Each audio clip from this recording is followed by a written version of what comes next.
Bismillahirrahmanirrahim. Al-Fatihah ala ruhati Nabi Muhammadin sallallahu alaihi wasallam wa ala alihi wa ashabihi wa azwajihi wa zurriyyatil baiti ajmain. Bismillahirrahmanirrahim. Abaina wa ummahatina wa ajdadina wa syaikhnina muallimina fid din wa jami'il mu'minina wal mu'minat wal muslimin muslimat. Usan mu'allif hadzal kitab hasyal al-imam al-fadil al-alim Abi Abdul Mu'ti Muhammad Nawawi bin Umar al-Bantani wa Salim bin Sumair al-Hadrami واسمه من الشافعي رضي الله عنه بأن الله تغشوا برحمة والمغفرة ويسكنهم الجنة. الفاتحة. أعوذ بالله من الشيطان الرجيم. بسم الله الرحمن الرحيم. الحمد لله رب العالمين الرحمن الرحيم مالك يوم الدين إياك نعبد وإياك نستعين اهدنا الصراط المستقيم صراط الذين أنعمت عليهم غير المغضوب عليهم ولا الضالين. بسم الله الرحمن الرحيم. الحمد لله رب العالمين وبه نستعين على أمور الدنيا والدين والصلاة والسلام على أشرف الأنبياء والمرسلين سيدنا ومولانا محمد وعلى آله وصحبه أجمعين. صلاة تخرجنا بها من ظلمات الجهل والوهم وتكرمنا بها بنور العلم والفهم وتوجهنا مع أشكال إنك تعلم ولا نعلم إنك أنت علام الغيوب. قالوا سبحانك لا علم لنا إلا ما علمتنا إنك أنت العليم الحكيم. لا حول ولا قوة إلا بالله العلي العظيم. رب اشرح لي صدري ويسر لي أمري واحلل عقدة من لساني يفقهوا قولي. اللهم إنا نسألك الفتوح والمنور صلاح الجسد اللهم نوّر قلوبنا بنور هدايتك كما نورت الأرض بنور شمسك أبدا أبدا برحمتك يا الله الرحيم. قال الشيخ المعلم رحمه الله تعالى وأدام النافع به وبعلومه وبكم في الدارين آمين. قال رضي الله عنكم. Ma'asyiral muslimin jamaah Masjid Jami Al-Falah yang saya hormati dan semoga Allah muliakan. Mari kita bersyukur atas nikmat yang diberikan Allah SWT yang begitu banyak, diantaranya nikmat Islam wal iman, taufik wal hidayah, serta nikmat sehat wal afiyah, sehingga kita bisa melaksanakan segala aktivitas kegiatan kewajiban yang telah diberikan oleh Allah SWT. Diantaranya yaitu tadi baru saja kita laksanakan sholat maghrib berjamaah. Kemudian kita tunggu kedatangan sholat isya dan kita isi dengan muzakaratul ilmi dengan harapan semoga Allah Subhanahu wa taala menerima segala amal ibadah kita dan memaafkan daripada kesalahan dan kehilafan serta dosa-dosa kita. Amin ya Allah ya rabbal alamin. Para jamaah sekalian, melanjutkan bacaan kita dalam kitab Safinatun Najah, yaitu yang berkaitan dengan masalah hal-hal yang dimakruhkan di dalam sholat atau ketika kita sedang melaksanakan ibadah sholat kepada Allah Subhanahu wa taala, yaitu yang kita ulangi lagi bahwasanya dimakruhkan apabila kita takbiratul ihram itu tidak mengangkat kedua tangan. Takbiratul ihram Allahu Akbar itu kalau kita lihat di Mekah sana itu, di Masjidil Haram atau di Madinah, banyak orang yang takbiratul ihram itu begini aja tangannya, kagak diangkat. Padahal hikmahnya itu adalah, yaitu yang pertama, ya ini hikmahnya adalah kita mengagungkan Allah, kita membesarkan Allah, kita menghormat kepada Allah Subhanahu wa taala. Jadi itu hikmahnya. Dengan kita mengangkat kedua tangan, ya seperti itu kita mengagungkan Allah, membesarkan dan menghormati Allah. Seperti halnya misalnya ketika dalam upacara ya seperti angkatan bersenjata misalnya, ketika hormat diangkat ke tangan itu. Iya kan? Kepada bendera merah putih juga disuruh apa? Suruh hormat kan? Nah, itu menghormat. Itu diantara yang mengangkat apa? Kan tangannya diangkat seperti itu. Subhanallah ya. Jadi gitu Allahu Akbar. Kita mengagungkan Allah, menghormati Allah, membesarkan Allah Subhanahu wa taala seperti itu. Iya, jadi Masya Allah ya, apalagi kalau di negara yang pemimpinnya itu diktator, pemimpinnya itu apa ya, absolut, pemimpinnya kejam ya, kayak di Korea mana tuh, komunis ya, Korea Utara. Coba deh salah satu menterinya atau apa namanya stafnya, ketika dia perintahkan untuk menghormat kepada dia, kepada atasan presiden, nggak hormat, kira-kira apa jadi taruhannya? Bisa nyawanya, bisa juga jabatannya, betul nggak? Benar, saya pernah lihat dalam satu berita itu, dalam satu udah ya, staf apa MPR atau DPR itu, dalam ketika tugas itu ada yang tidur, ya, ada yang tidur, lah itu hukumannya mati. Subhanallah, kejam banget ya, ya seperti itu. Artinya nggak menghormati siapa?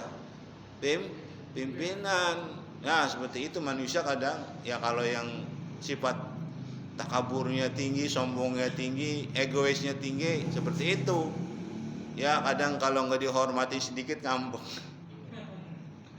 Kalau nggak dihormati sendiri apa? Nah, langsung burik, ngambek dan sebagainya. Manusia karakternya. Tapi itu sifat dari sifat iblis itu. Iblis itu mempunyai sifat sombong. Ketika dia disuruh menghormat kepada Nabi Adam alaihissalam yang merupakan ciptaan Allah Subhanahu wa taala yang baru. Artinya selain daripada malaikat dan bangsa jin tadi, mau diciptakan lagi manusia, yaitu makhluk yang baru, Nabi Adam alaihissalam. Nah, ketika wa iz qulna lil malaikati isjudu li Adam fasajadu illa iblis aba wastakbara wa kana minal kafirin. Maka tatkala kami perintahkan kepada seluruh para malaikat untuk menghormat kepada Adam, fasajadu, semua menghormat. Menghormat itu maksudnya bukannya sujud, menghormat kepada ciptaan Allah yang baru, yaitu Nabi Adam, makhluk.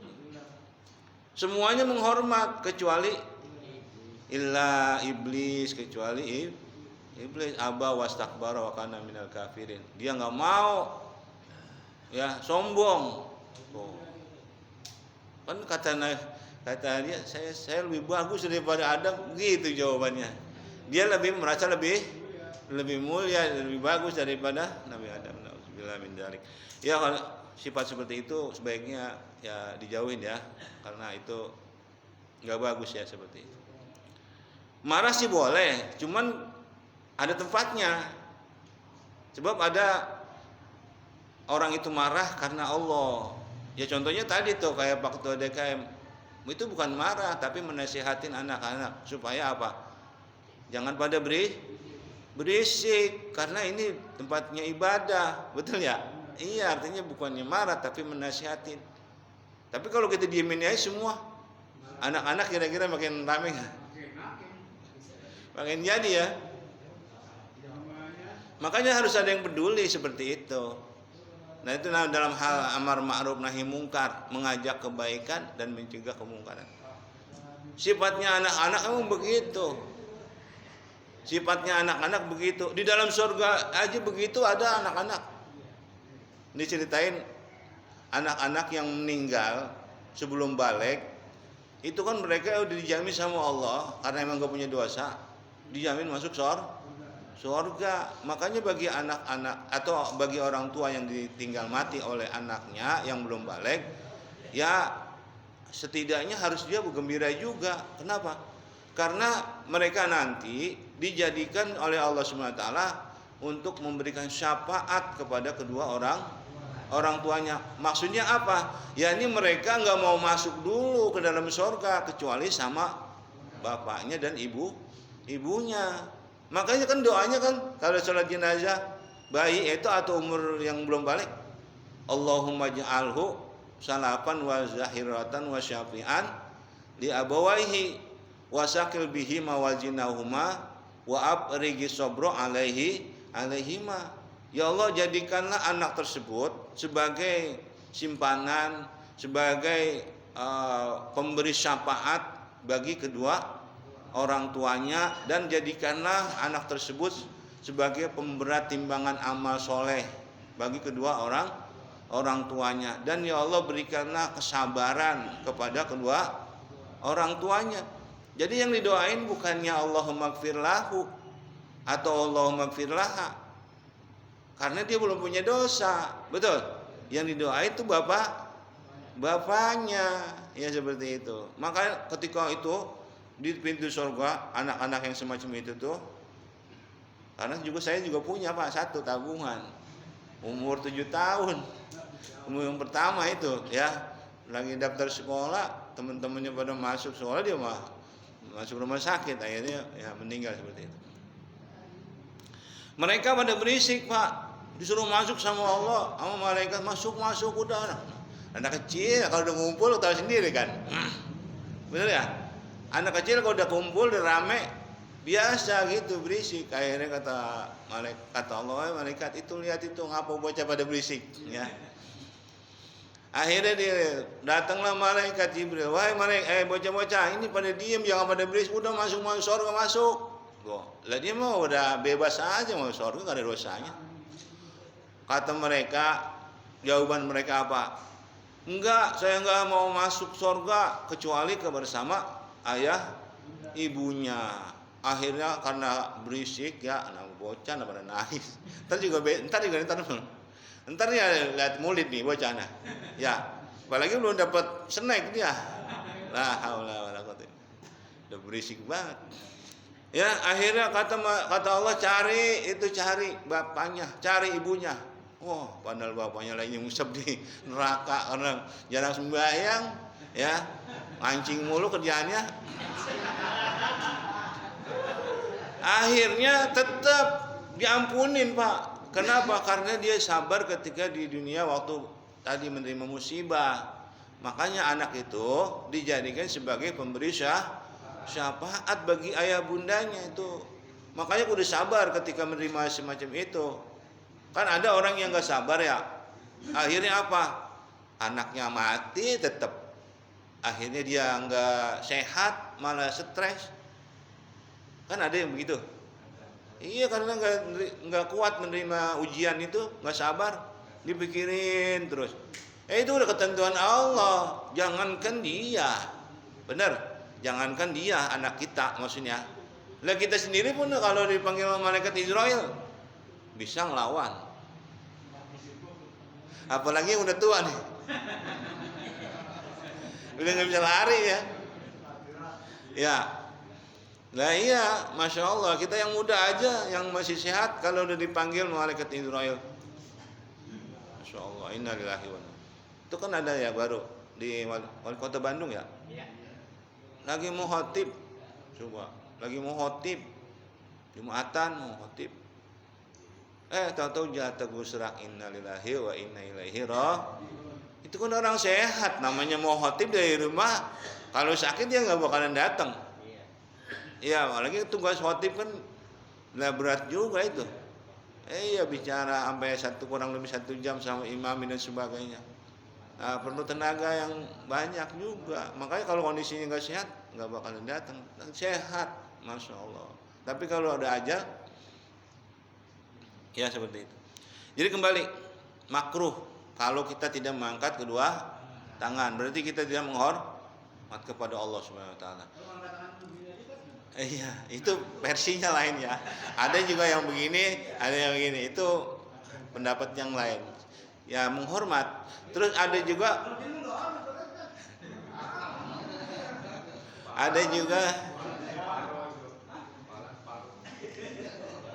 berpendapat itu adalah membuka hijab antara dirinya dengan Allah SWT. Salat itu adalah mi'rajul mu'minin ila rabbih. Salat itu adalah mi'rajnya hamba seorang mukmin, orang beriman kepada Rabbnya, kepada Allah Subhanahu wa taala. Maka perintah salat itu bukan di dunia, bukan di bumi. Perintah salat itu datangnya di mana? Di langit. Maksudnya Nabi Muhammad dipanggil langsung ke langit untuk menerima perintah salat. Maka ketika orang mukmin itu salat, kita ini salat, sama aja kita sedang mi'raj, yakni sedang menghadap kepada Allah Subhanahu wa taala, ya. Maka dalam ayatnya yang lain Allah Subhanahu wa taala katakan, Aqimis sholata li zikri, dirikanlah sholat untuk mengingat aku, kata Allah. Tuh. Itu kalau lagi sholat suruh ingat Allah. Kalau lagi sholat suruh ingat. Nah kalau dalam sholat aja kagak ingat sama Allah, apalagi itu. Masya Allah. Iya, apalagi di luar sholat. Di dalam sholat aja pikirannya. Mana kreditan, besok mau datang nih debt collector, itu belum ada, kontrakan belum bayar juga, Masya Allah. Mikirin dunia jadinya, ya seperti itu. Makruh dalam sholat tidak mengangkat tangan tadi makruh. Nah, mengangkat kedua tangan itu disunahkan ada 4 tempat yang sebagaimana dicontohkan oleh Nabi. Ini Nabi, Pak. Kita bersumber daripada Nabi, cuman dari para ulama-ulama akhirnya ini sumbernya adalah yaitu kelakuan atau yang dicontohkan atau perbuatan dari Nabi kita Muhammad SAW.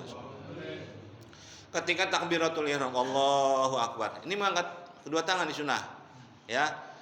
Itu pertama. Yang kedua, ketika mau ruku, kita udah baca Fatihah, udah baca surah, kemudian mau ruku, Allahu Akbar, angkat kedua tangan.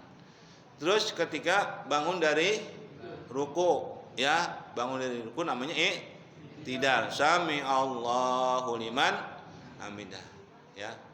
Udah 3. Tadi takbiratul ihram, mau ruku, bangun dari ruku, dan ketika bangun dari tahiyat awal. Ketika tahiyat awal ya, udah tasyahud, Allahumma shalli Muhammad, sampai situ ya. Terus bangun kan, berdiri, Allahu Akbar, angkat lagi. Jadi ada 4 tempatnya yang disunahkan. Artinya kalau tidak dikerjakan makruh. Paham ya? Kalau udah dikerjakan dapat pahala, ya seperti itu. Jadi enggak semuanya angkat tangan, mau sujud angkat tangan juga, bangun dari sujud duduk angkat tangan lagi lah, enggak begitu. Cuman ada 4 tempat. Itu kemakruhannya ya yang pertama. Kemudian makruh itu yang berikutnya adalah menahan hadas, menahan buang,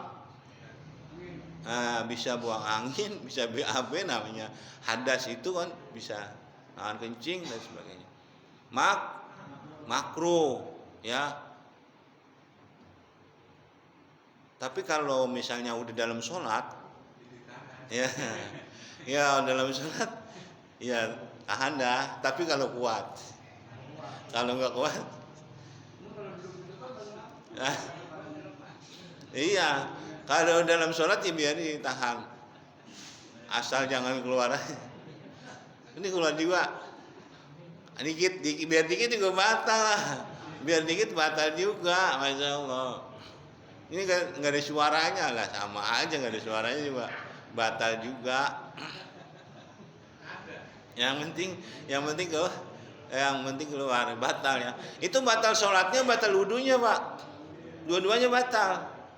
Ya, dua-duanya batal. Batal sholatnya, batal juga wudunya. Wudunya batal, sholatnya batal. Jadi artinya apa? Kalau misalnya udah 3 rakaat sholat maghrib, kan tinggal dikit lagi salam, batal ya, ulangin lagi. Nanti dia wudu, dia ulang lagi dari awal. Kagak langsung duduk tahiyat akhir, tinggal dikit tahiyat akhir aja,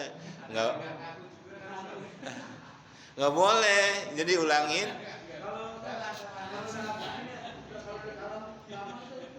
Nah ya, jadi kalau ada Ustaz Syamil katanya tadi kalau udah salam pertama kentut, Assalamualaikum, baru yang kedua belum, tahu udah kalau lihat, udah jangan salam, ya jangan salam. Ini udah sah, sholatnya nggak batal. Karena apa?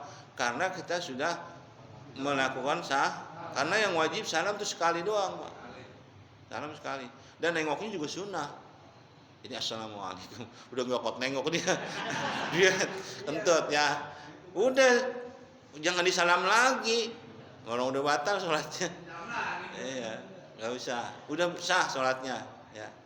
Yang penting tadi udah salam. walaupun cuma sekali dan nggak nengok juga nggak apa-apa. Ya, makruh sholat itu menahan hadas. Makruh sholat itu menahan lapar. Contohnya kalau iza ata asya wal isya udimal asya alal isya. Apabila datang waktu isya, kemudian datang juga makanan, makan dulu. Makan dulu, jangan sambil ngeliatin sholat, apalagi udah di depan mata ya kan, hidangan udah numpuk di depan, ya sholat dulu, ya tadi makan kucing nih, ya tadi makan, jadi sholat tuh ngeliatin apaan? Mikirin makanan, ya kan kata Allah tadi, akimi sholata li zikri, supaya ingat kepada aku, bukan ingetin makan. La haula wala quwwata. Jadi makruh ya sholat kalau makanannya sudah disiapkan, disediakan, makan dulu, habis makan baru sholat, ya seperti itu. Kan lebih bagus sholat gimana? Mikirin apa? Lagi makan mikirin sholat daripada sholat mikirin. Iya kan begitu ya. Makruh tuh diantaranya. Jadi kalau apalagi ada pengajian, sama makanan aja suruh makan dulu. Jadi kalau ada pengajian, nah lanjutin dulu, bayangin mau wajib. Makanan apa tadi itu? Kan sunnah ya, makanan cuma sekedar mubah aja makan ya. Kalau taklim, pengajian, wah wajib. Makanya kalau ada pengajian, ada sholat, Allah di sana tempat lain udah azan, lanjut terus. Lah ini wajib. Mau suruh makanan aja suruh makan dulu, apalagi pengajian udah lanjutin dulu pengajiannya, maksudnya selesaikan dulu, baru nanti kalau selesai baru sholat. Makanya ada ya kan guru atau kiai Habib ngajar itu kadang dari maghrib sampai jam 9. Ya kan, bayangi saya jam 9 ya, seperti itu.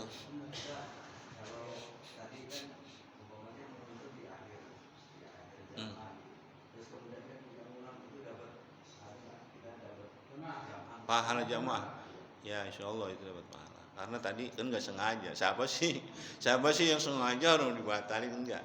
Nah itu apa ya, tadi perutnya lagi mules ya, insya Allah dapat pahala tadi yang pertama, walaupun setelah itu kita sholat sendiri karena udah ketinggalan jamaah misalnya, kalau sendiri insya Allah dapat pahala. Penting jangan dikurangin sholatnya tadi. Maksud gimana? Kalau udah 2 tadi katanya, tinggal atur, jangan ulangin dari awal, ya ulangin dari awal.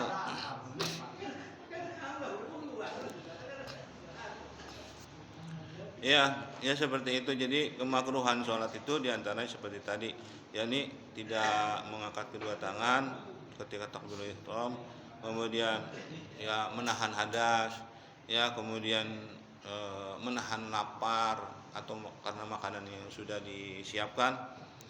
Ya, kemudian berikutnya yaitu diantaranya kalau dalam lagi sholat tuh matanya itu kemana-mana, makruh. Lagi sholat matanya kemana aja kan gitu ya.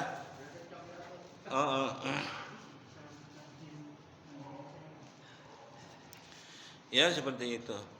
Nengok aja juga kalau misalnya nggak ada keperluan ya makruh, kecuali kalau ada ngelirik begini, ada dia naruh barang sono supaya jangan ada yang ngambil, takut ya kan.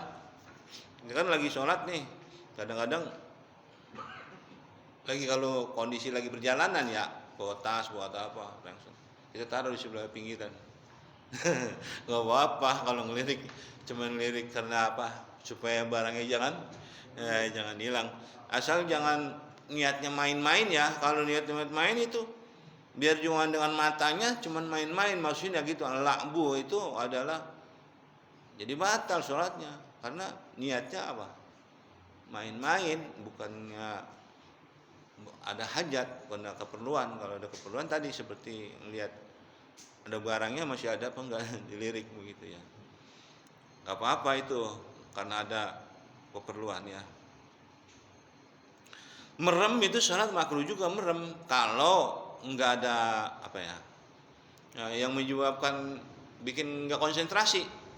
Kalau ada hal-hal yang bikin jadi buyar, ya boleh merem, boleh. Ya, contohnya gini, kalau zaman dulu ya, kalau sekarang udah pakai karpet bagus ya, pakai apa namanya, pakai terpal ya.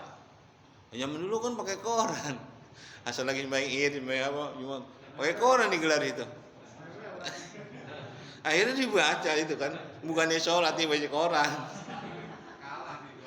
ya kan, makruh, ya, iya mah, lampu merah lagi korannya, lampu merah, lah, makruh itu, jadi merem aja, lebih bagus, supaya apa? Ngilangin itu. Iya, makruh kalau yang begitu. Jadi kalau merem boleh, yang penting asal ada tujuannya, ya seperti itu. Yang mengganggu tadi supaya jangan terganggu sholatnya.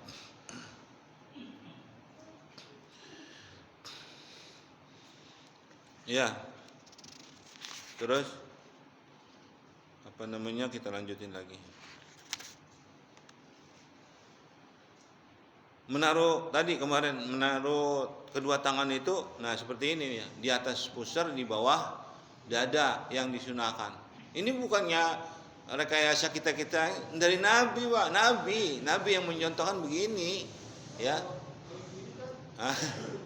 Ya gitu, kedinginan kali dia. Iya, itu nggak ikutin itu dah syariatnya. Ada juga yang begini aja, nah makro yang begini makro. Jadi harus ya, seperti ini. Ya, ini kan Nabi mengatakan, "Shollu kama ra'aitumuni usolli." Sholatlah kalian sebagaimana kamu melihat aku sholat. Nah, kita nggak bisa melihat Nabi sholat. Siapa? Yaitu para sahabat, kemudian tabiin. Nah, disitulah mulai tulis tentang masalah hadis yang menceritakan Nabi itu sholatnya begini. Ya itu para sahabat, dari mereka itu